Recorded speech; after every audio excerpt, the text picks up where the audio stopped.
बिस्मिल्लाहिर्रहमानिर्रहीम। स्टूडेंट्स, हम अपना लेक्चर नंबर 2 जो है वो फोर्स एंड प्रेशर के जो चैप्टर हम स्टार्ट किया था उसका स्टार्ट करें।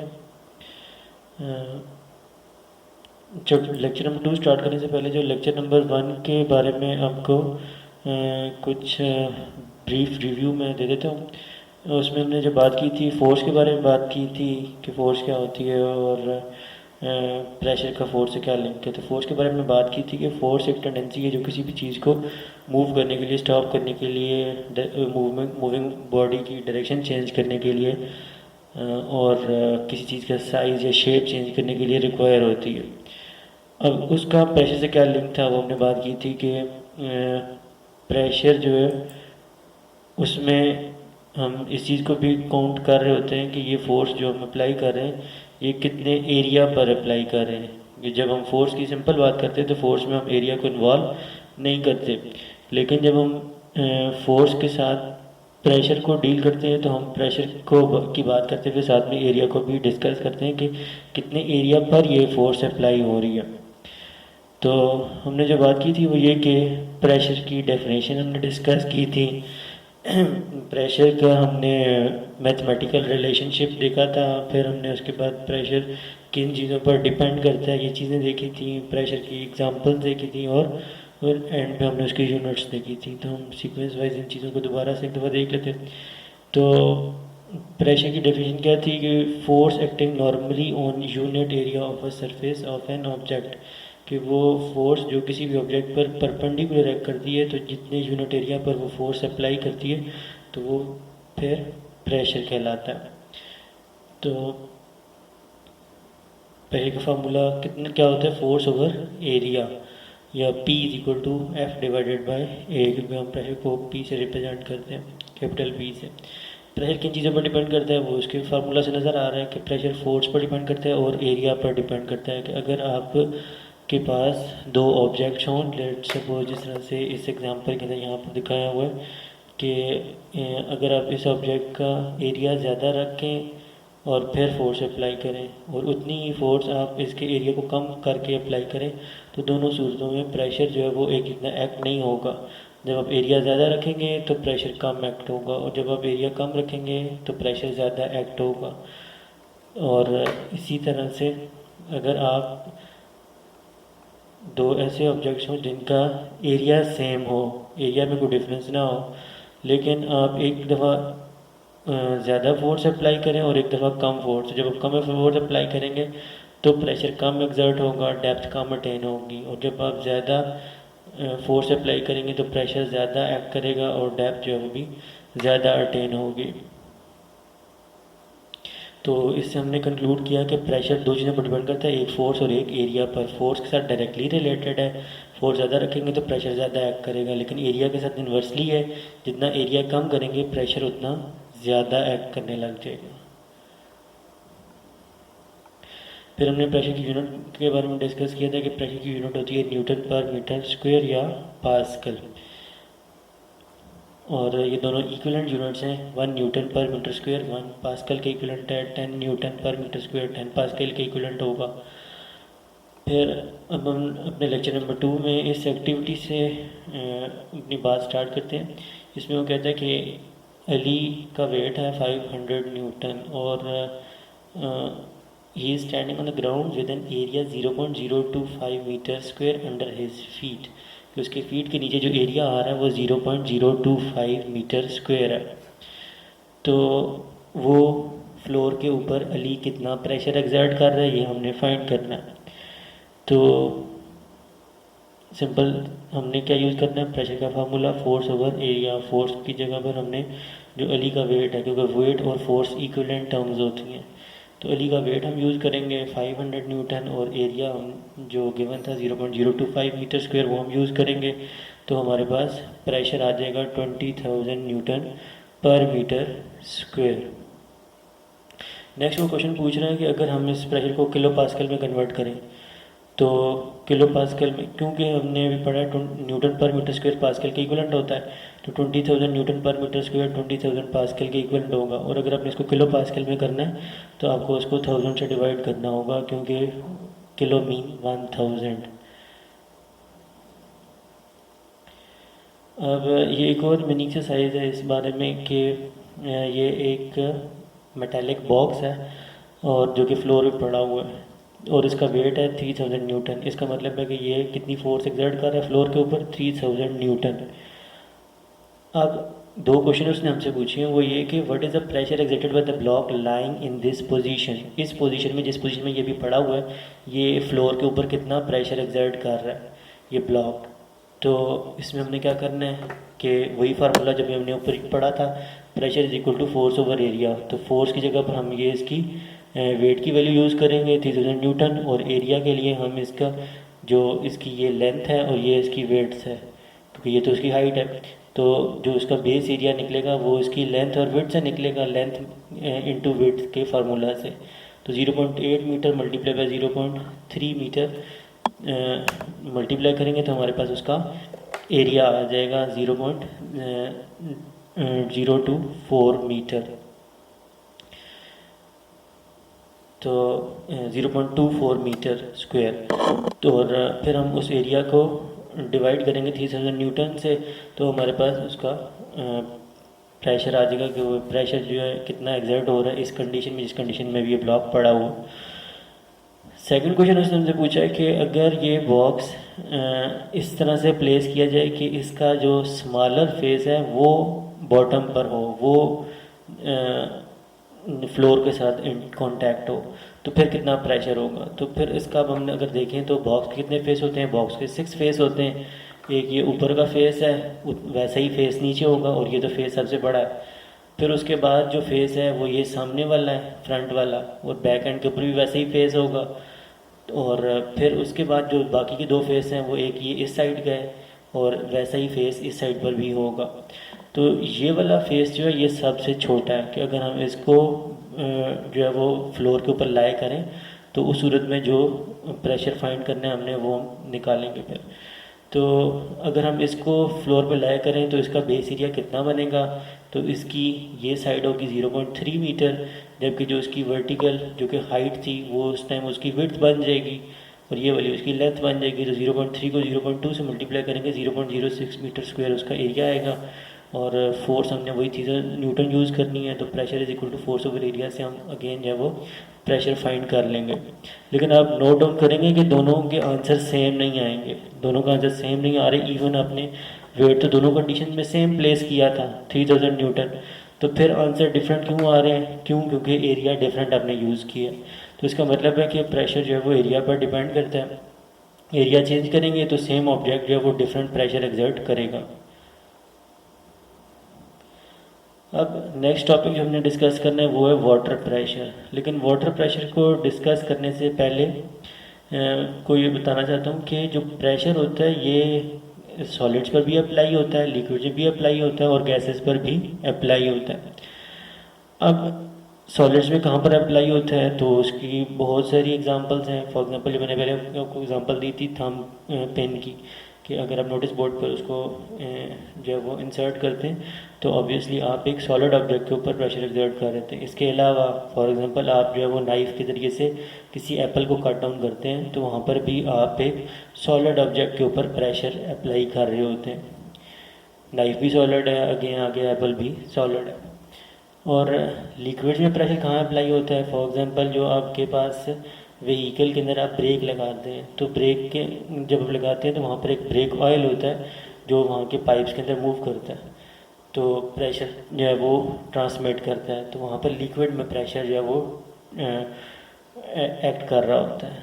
और गैसेस में प्रेशर कहाँ पर एक्सर्ट करता है? फॉर एग्जांपल जैसे व्हीकल के टायर्स होते हैं तो टायर्स के अंदर एयर जो है वो प्रेशराइज वे में जो है वो फिल की जाती है, तो वहाँ पर उन टायर्स के अंदर एयर का प्रेशर होता है। तो इस तरह से प्रेशर जो है वो सॉलिड में भी अप्लाई होता है, लिक्विड में भी अप्लाई होता है और गैसेस में भी अप्लाई होता है। तो अभी हम जो बात करेंगे वो हम लिक्विड के प्रेशर की बात करेंगे। और लिक्विड का जो प्रेशर है इसके अंदर भी जो हमने पहले फार्मूला अप्लाई किया था pressure is equal to force over area, वो अब यहाँ पर भी यूज़ कर सकते हैं। लेकिन यहाँ पर हम देखेंगे कि जो लिक्विड का प्रेशर होता है उसका अपना अलग से एक फार्मूला होता है। वो बुक वाले ने डिस्कस तो नहीं किया लेकिन मैं आपको ओरल बता दूंगा। तो अब हम बात करते हैं वाटर प्रेशर की। तो वाटर का प्रेशर कैसे जो है वो क्रिएट होता है, तो सिंपल सी रीज़न है वही वाली कि अगर लेट सपोज आपके पास एक कंटेनर हो, एक कंटेनर है और उसके अंदर वाटर है, तो लाजमत है जो वाटर है उस वाटर का अपना क्या होगा, एक वेट होगा, और उस वेट के बिहाफ पर वो अपनी बेस एरिया के ऊपर क्या कर रहा होगा, एक फोर्स लगा रहा होगा।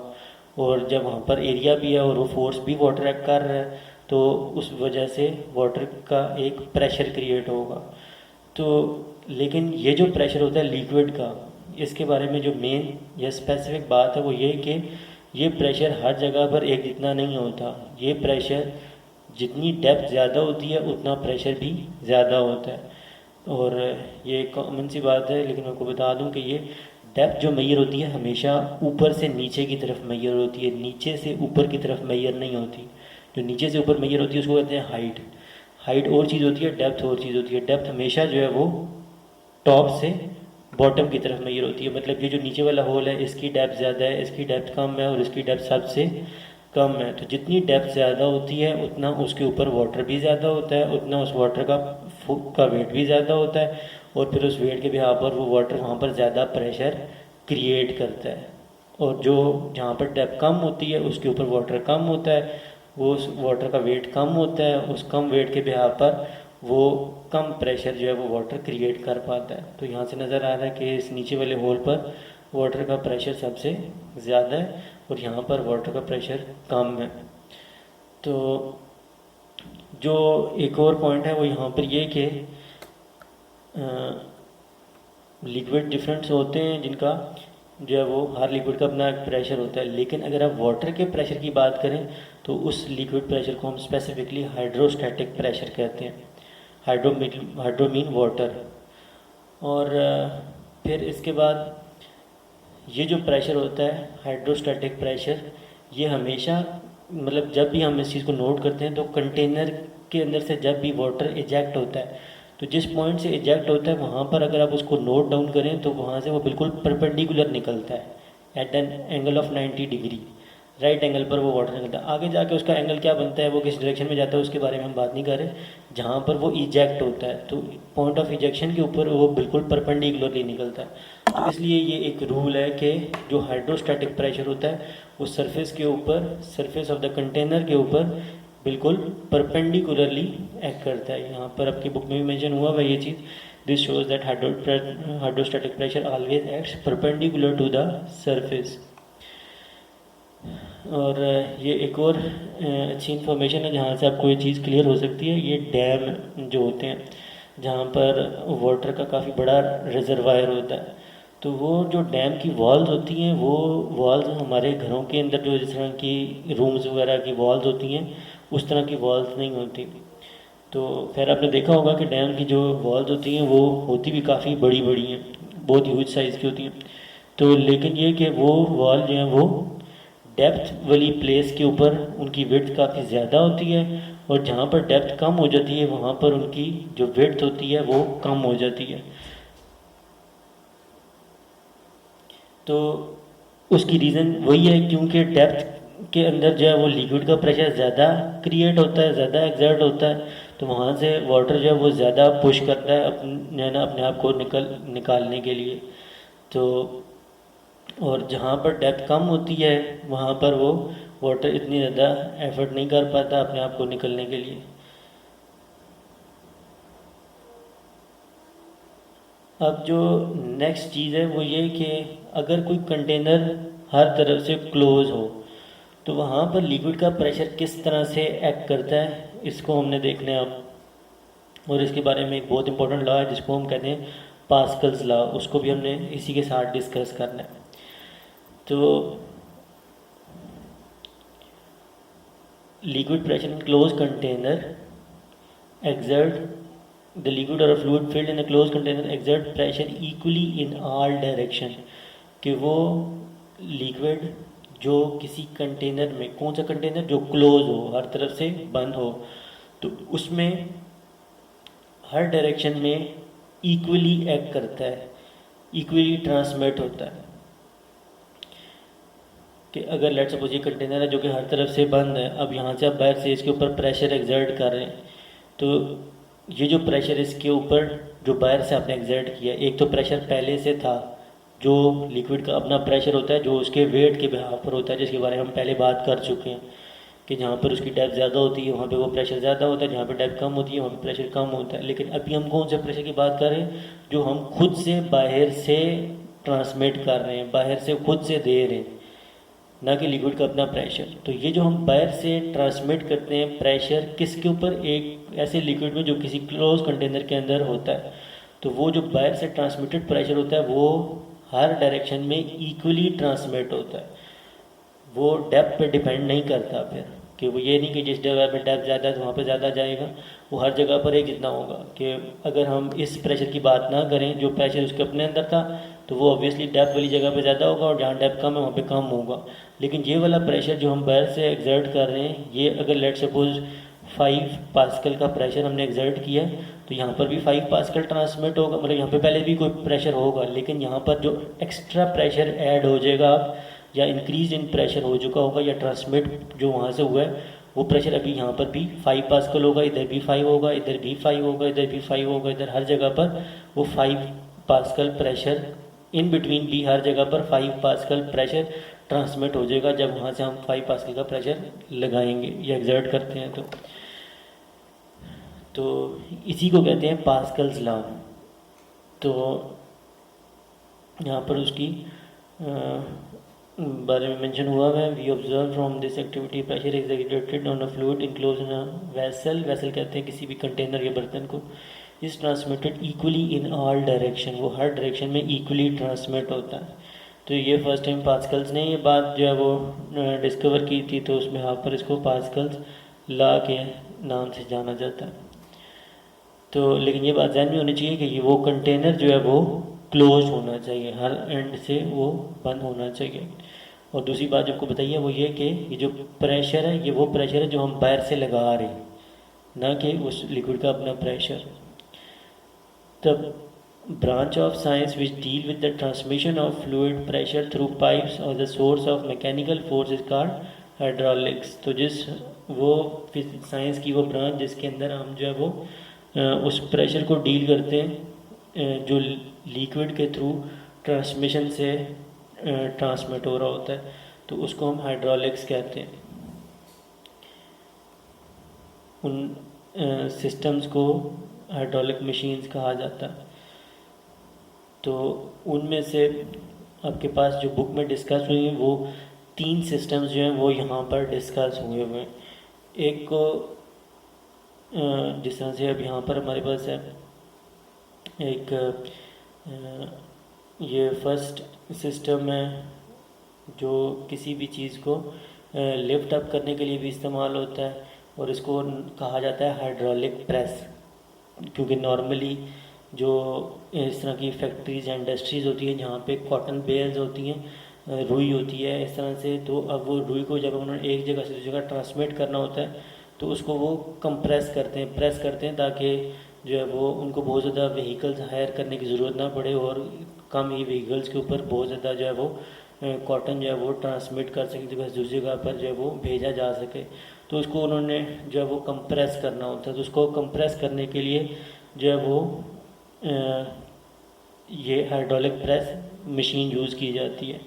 फिर इसके अलावा जैक सिस्टम है जो कि आप भी जो है वो ऑन द रोड जो है वो देखते रहते हैं, और इसके अलावा एक ब्रेक सिस्टम है। ये 3 एप्लीकेशंस हैं किसकी, हाइड्रोलिक्स की, कि जहाँ पर हम पास्कल्स लॉ को यूज़ करते हैं और लिक्विड को एक क्लोज कंटेनर में रख कर प्रेशर को ट्रांसमिट कराते हैं। तो उसमें से हम फर्स्ट वाले को डिस्कस करते हैं, ये जो है हाइड्रोलिक प्रेस। तो इसके बारे में बात करते हैं। इसमें क्या होता है कि इसके अंदर 2 पिस्टन होते हैं, एक स्मॉल एरिया वाला और एक लार्ज एरिया वाला। एक फोर्स हम लगाते हैं जो स्मॉल एरिया पर लगाते हैं, इसको कहते हैं F1। लेट मी इसको मैं ज़रा साइज़ को इंक्रीज़ कर दूँ ताकि आपको ज़्यादा क्लियर करके ये पिक्चर दिखाई दे।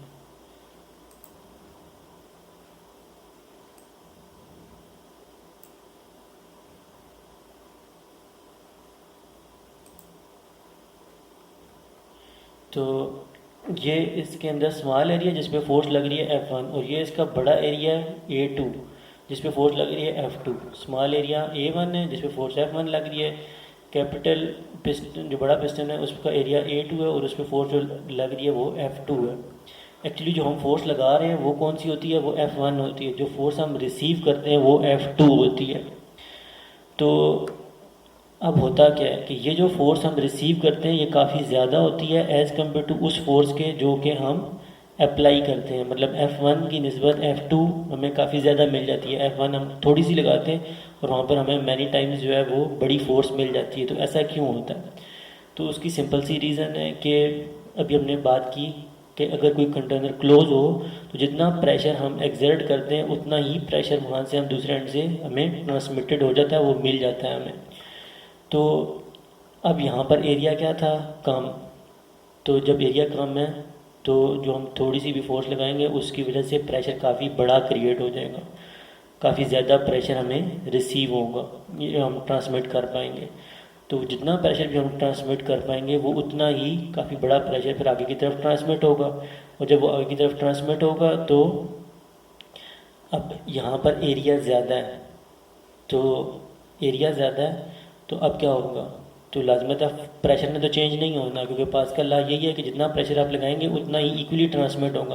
प्रेशर ना इंक्रीज़ होगा ना प्रेशर डिक्रीज़ होगा। ये कॉमन सी यह मिस्टेक होती है स्टूडेंट्स के अंदर से कि वो ये कि ये उस समझते हैं यहाँ पे प्रेशर हमने कम लगाया, यहाँ पे प्रेशर हमें ज़्यादा मिल रहा है। नहीं, प्रेशर जितना आपने यहाँ लगाया उतना ही प्रेशर आपको यहाँ मिल रहा है। प्रेशर में कोई चेंज नहीं आएगा। प्रेशर जितना आपने ट्रांसमिट करना था यहाँ से उतना ही ट्रांसमिट होगा। लेकिन जो फोर्स है वो यहाँ पर आप फोर्स कम लगा रहे हैं और यहाँ से आपको फोर्स ज़्यादा मिलेगी। तो उसकी सिंपल सी रीज़न है कि यहाँ पर आप एरिया कम था तो आपकी थोड़ी सी फोर्स से प्रेशर काफ़ी ज़्यादा क्रिएट हो गया। अब वो ज़्यादा ही प्रेशर आगे चला जाएगा। जब वो ज़्यादा प्रेशर आगे जाएगा तो प्रेशर तो जो है काफ़ी ज़्यादा है, अब वहाँ से उसका एरिया भी ज़्यादा है।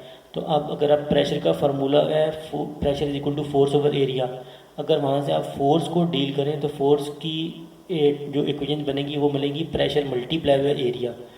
तो प्रेशर मल्टीप्लाई बाय एरिया, तो प्रेशर भी यहाँ पे काफ़ी ज़्यादा है और एरिया भी ज़्यादा है जिसकी वजह से फोर्स काफ़ी ज़्यादा